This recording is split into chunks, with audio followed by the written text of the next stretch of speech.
A child is coming. It's your grandchild. Why? I need to turn my back on you, because that's the reason why the other left you, because you can't hang. I was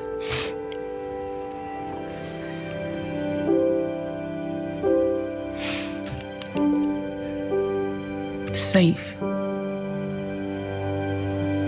I was safe.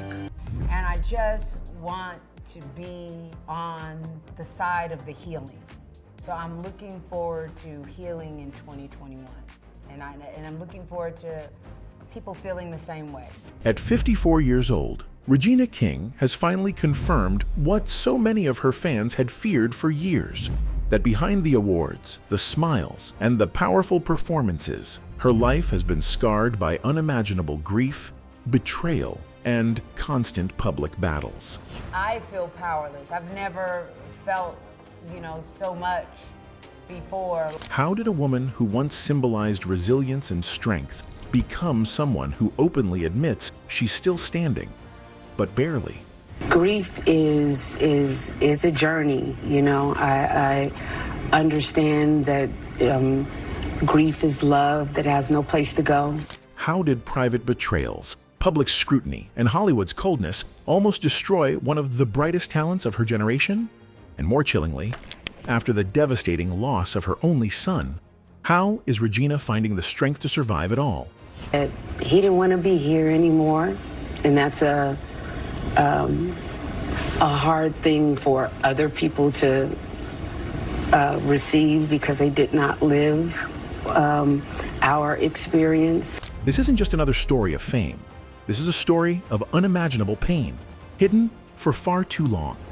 For a long time, Regina King kept her personal life away from the public eye. She didn't share much about her relationships, and you didn't really hear her name mixed into Hollywood gossip. But when you're famous, it gets harder to keep real life private. And for Regina, some things ended up playing out in front of everybody. She married Ian Alexander Sr.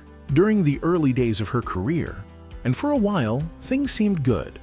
But over time, their relationship went through a lot. There were issues with trust, cheating, and substance abuse. And eventually, it got to a point where things just couldn't be fixed. By the time Regina filed for divorce in 2007, her personal struggles had already been picked apart by the media. I got caught up in the failure of divorce. I might not have fared as well. But there was a time where I felt like such a failure, and my ex-husband and I were not on good terms. The headlines came fast. Stories about their split, about why it happened, about what Regina was supposedly going through. All of it got dragged out into public discussion. People didn't just talk about the divorce.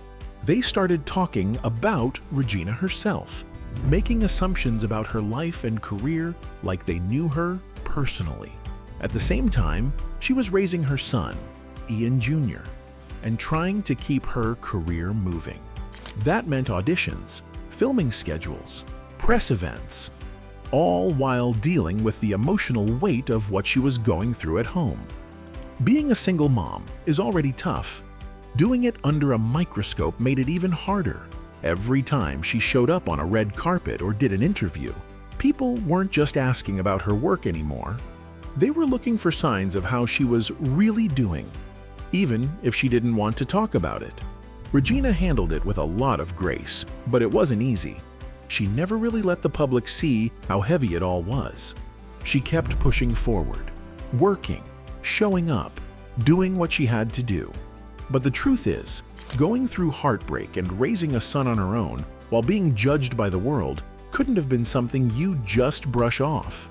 It left a mark, even if she didn't always talk about it out loud. Even after everything Regina had already been through, the divorce, the challenges of raising her son alone, dealing with public judgment, she didn't give up on finding love again. She stayed hopeful. She stayed open. And for a while, it seemed like she had found something solid with Malcolm Jamal Warner. They weren't just a Hollywood couple for the cameras. People close to them said they really cared about each other. They understood the pressures of the business. They had both grown up in the spotlight, both seen how messy it could get. This time, it felt like Regina might finally have someone standing beside her for the long haul. But life had other plans. On Valentine's Day, a day that's supposed to be about celebrating love, Malcolm blindsided her. Out of nowhere, he ended their relationship. No build-up, no warning signs that Regina could see. One moment they were making plans, and the next, it was over. The news traveled fast. Fans were stunned. Headlines started popping up everywhere, questioning what happened behind the scenes. Some sources claimed Malcolm couldn't handle Regina's rising success. Others said there had been tension for a while, but they had kept it quiet out of respect for each other. Whatever the reason, it didn't change the fact that it hit Regina hard. She had been through heartbreak before, but this was different. It wasn't just a breakup. It was a reminder that even when you try to rebuild your life, even when you put yourself back out there, nothing is guaranteed. And once again, Regina found herself having to deal with private pain under public scrutiny. She didn't get the space to grieve quietly. The breakup became another story for people to gossip about, another headline to dissect, another moment where the world watched her struggle and assumed they knew the full story. Still, just like before, Regina didn't let the world see her break down. She kept showing up, kept working, kept moving forward, even when it would have been easy to disappear for a while. It's part of what makes her story so powerful. Not that she never got hurt, but that she kept pushing through the hurt without letting it define her. As if everything Regina had already been through wasn't enough, life hit her with something even worse, something no one should ever have to go through. In January 2022, her only son, Ian Alexander Jr., passed away. He died by suicide. He was just 26 years old. To have to experience this and not be able to have the time to just sit with Ian's choice, which I respect and understand, that he didn't want to be here anymore. If you ever saw them together, you knew. Regina and Ian had a bond that was different. He wasn't just her son. He was her world, her everything. They had this connection you could feel just by watching them. Ian even used to call her his supermom.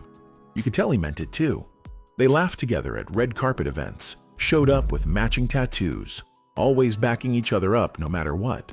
First. Well, let's choose 3 each and not tell each other which ones they are, and whichever one that's matching, that's the one we're going to get a tattoo. And we both chose unconditional. That's nice. But behind all the smiles, Ian was carrying a lot of pain. He had started hinting about it online, posting about how unhealthy and heavy social media could feel. At the time, it didn't seem like a red flag, but now it's haunting. When the news broke, it felt like the whole world just stopped. Nobody could believe it. Fans, friends, everybody. They didn't even know what to say. And Regina, she disappeared. No press tours, no social media posts, no interviews. She just needed to breathe. Or at least try to. Later, when she did speak out, she said what so many parents fear. She didn't know if she could ever truly feel joy again. And honestly, who could blame her? This wasn't the kind of loss you heal from. It's the kind that changes you. The kind that lives with you. Grief is a journey, I understand that grief is love that has no place to go. After losing her son, you might have expected Regina to completely step away from everything, to just stay quiet. But that's not who she is. And it was never who she was. Even before that heartbreak, her life in Hollywood was already a battle, a different kind of battle, but a brutal one just the same. See, long before Hollywood started pretending to care about diversity, Regina King was standing up and calling out how broken the system really was. And she wasn't doing it from a safe distance. She was on the front lines, risking her career to say what a lot of people were too scared to admit. One of the biggest moments came at the Critics' Choice Awards in 2019. Regina didn't just thank people and walk off the stage. She made a promise right there in front of everyone. From now on, she was committing to hiring at least 50% women on all her projects. Not maybe, not if it's convenient. She made it a rule for herself. When you're a first, when you set out to do something that no one else has done before, there's no example of that for you. That's a lonely road to travel. Some people stood and cheered like it was a game changer. And for a lot of folks, it really was. But you could almost feel the tension in the room too. Some of those old school Hollywood types, the ones who like the system just the way it is, looked uncomfortable.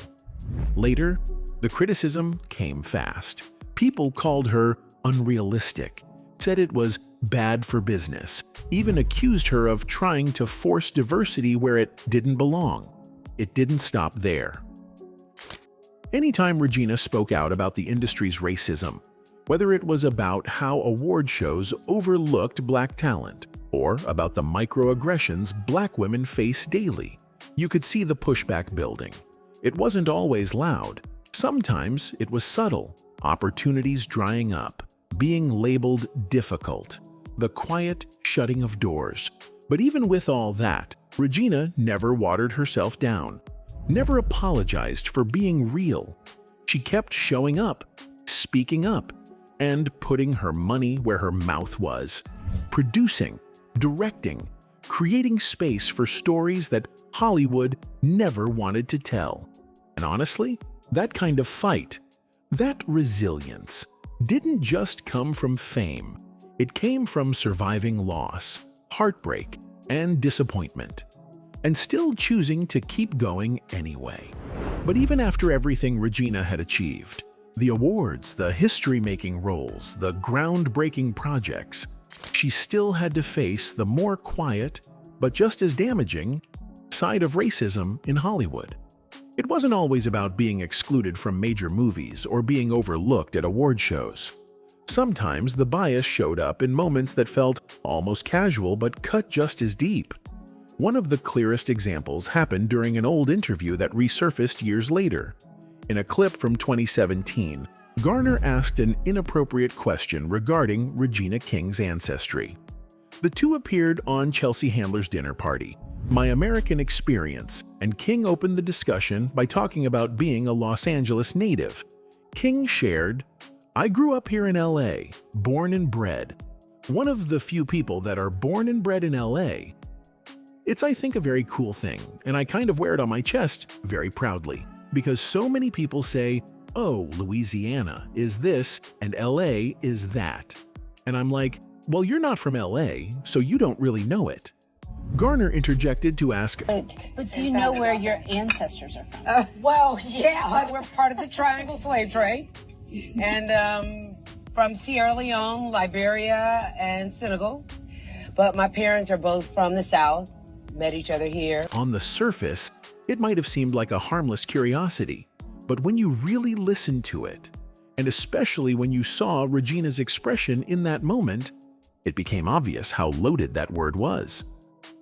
One fan tweeted, "Nah, Jennifer Garner definitely gave Regina King that white woman stare as she said she was from Los Angeles. I could tell she was about to be ignorant. They be thirsty for us to root our origin in slavery with nothing else mentioned or considered." Another wrote, "Jennifer Garner's condescending question about Regina King's ancestors is steeped in Jennifer Garner not expecting Regina King to have an answer, and deflects from Regina's point about LA transplants, gentrifiers, nasty work of attempting to discredit a person, and their point." This wasn't the only time Regina had to face these subtle digs. In interviews, she was often asked questions about balancing motherhood and career that her white peers didn't get. She was sometimes praised for being articulate, another word that carries a long, complicated history when used toward black professionals. Each time, Regina chose her battles carefully. She understood that every reaction would be watched, judged, and possibly used against her. After dealing with the quiet biases and coded language that tried to box her in, Regina King wasn't about to start playing it safe with her career. If anything, the subtle racism she faced only made her more determined to choose roles that broke expectations wide open. She wasn't interested in fitting neatly into Hollywood's version of what a black actress should be. She wanted to shake the table, and she wasn't afraid of the fallout.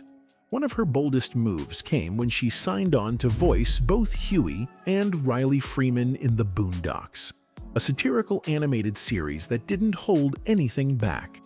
Oh, come on, Granddad. She's not a kung fu master. She's crazy. Shit! Watch when you go to sleep. I bet she have a gang of up in here to rob us. The show wasn't just edgy for the sake of it. It was sharp, political, and uncomfortably honest. It called out racism, classism, media hypocrisy, and even internalized oppression within the black community itself. And Regina didn't just lend her voice to one character. She took on two completely different roles, giving both Huey's radical seriousness and Riley's chaotic energy real life. The show had a huge impact, but it wasn't without controversy. Some praised The Boondocks for saying things mainstream TV wouldn't dare touch. Others felt it crossed the line, that it was too provocative, too raw, maybe even reckless. And because Regina's voice was at the center of it all, she took heat from both sides. But the truth was, Regina never signed up to make everyone comfortable. She believed that art should reflect reality, even when reality isn't pretty.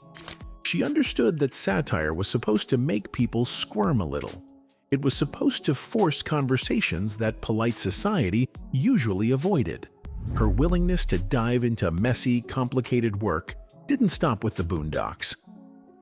Throughout her career, Regina chose projects that tackled obsession, violence, grief, and human failure head-on. Films like If Beale Street Could Talk showed the devastating impact of systemic racism and injustice, while others like 7 Seconds explored the gut-wrenching realities of loss and the fight for truth. She even stepped into directing, taking on material that wasn't always mainstream-friendly, like One Night in Miami, a story about black icons grappling with power, change, and betrayal. Some audiences embraced her risks, others pulled away, preferring the safer versions of black stories Hollywood usually offered. But Regina kept moving forward. She wasn't chasing approval. She wasn't chasing easy applause. As she once put it, comfort was never the goal. The work was. And by choosing the work over the spotlight, Regina made it clear. She wasn't here to play by anyone else's rules. In the brutal ecosystem of Hollywood, Regina's integrity often put her at odds with others. Though she's never been one to air out personal drama in public, insiders over the years have dropped hints about the friction she's faced. There were directors who didn't appreciate being questioned or challenged, even when Regina was simply trying to deepen a character or sharpen a scene. Some reportedly felt threatened by her sharp instincts and her refusal to just go along to get along. And in a business where fragile egos run the show, that kind of presence can make people uncomfortable. There were also co-stars who didn't always receive her work ethic with open arms. Regina was known for coming to set prepared, knowing her lines inside and out, asking tough questions about character motivation and story arcs. While many actors respected that, others reportedly found it intimidating, especially those who didn't want to be held to that same standard. In a competitive environment where insecurities bubble under the surface, even quiet excellence can look like a threat. Then there were producers who branded her as difficult, a word often weaponized against women, especially black women who refused to be passive. Stories floated around, particularly after her Emmy-winning performance in American Crime and her directorial work in One Night in Miami, that some executives found her too opinionated or not flexible enough. Translation: she wouldn't just nod along when she knew something didn't feel right. That's where America is right now. You got no morals, you get rewarded. But while many in Hollywood chose to fight dirty, leaking stories to the press, throwing others under the bus, Regina took a different path. She didn't snap back in interviews. She didn't trade gossip for career points. Instead, she stayed focused, professional, unapologetic. That choice definitely cost her certain opportunities. There were big projects she wasn't invited to audition for. Roles that quietly slipped away to someone more agreeable.